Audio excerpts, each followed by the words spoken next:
ka mag-alala. Ligtas ng anak natin. At naligtas mo siya. Natatakot ako sa pwedeng mangyari kay Mookie.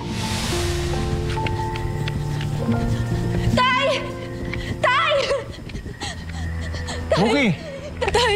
Mookie! Tay! May nangyaring masama kay nanay. Ano?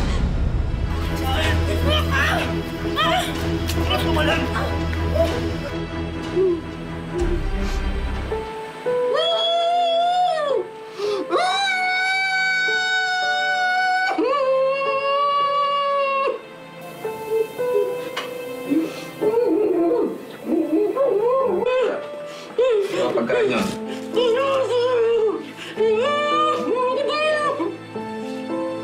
Ha? Si Emma ko, nasa panganib siya. Tulungan niya siya. Alam mo, gutom lang yan.